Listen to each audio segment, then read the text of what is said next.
Ich kann nur schlafen, wenn es Hoffnung gibt. Die halbe Nacht vergeude ich mit Seufzern. In einem schlaflosen Dösen verzehre ich mich. Nach den Händen, den Lippen, den Augen, wartend auf das große Tor. Es ist komisch, wenn es jemand gibt, in den du dich verliebst, an den du nur noch denken kannst, obwohl du weißt, dass du ihn niemals kriegst. Unglaublich aber wahr, es gibt diese Momente, in denen ich an nichts anderes außer an dich denke.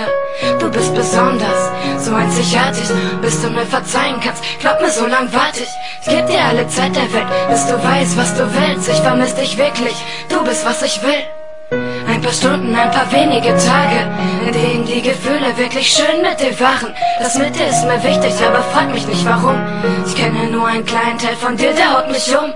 Liebe auf der Tastatur, sowas gab es nicht für mich. Bis der Zeitpunkt kam, an dem verliebte ich mich in dich. Ich hab's verbockt, das weiß ich selber. Glaub mir bitte einfach, ich geb dir mein Wort. Wenn du willst, doppelt und dreifach. Es schien so einfach mit dir, wie niemals zuvor. Weißt du eigentlich, dass ich die Scheißangst verlor? Ich hab so viel gelernt, mit dir mich einfach frei gefühlt. Du hast nicht wie die anderen in Wunden gewühlt. Es hat sich schön angefühlt, zu wissen, da ist jemand da.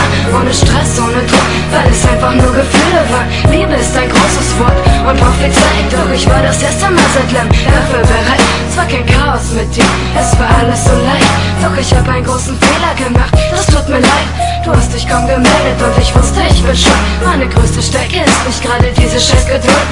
Du hast immer gesagt, ich will, dass du mein Mädchen bist. Ich will dein Mädchen sein, sag mal, hast du mich vermisst? Wovor hast du Angst? Ich will, dass du mit mir redest. Ich hab so viel zu sagen und ich hoffe, du verstehst es. Ich wollte dir nicht wehtun, doch das habe ich getan. Außerdem, es tut mir leid, kann ich nicht viel sagen. Diese Spannung zwischen uns halte ich echt nicht länger aus. Ich weiß nicht mehr, was los ist und da will ich endlich raus.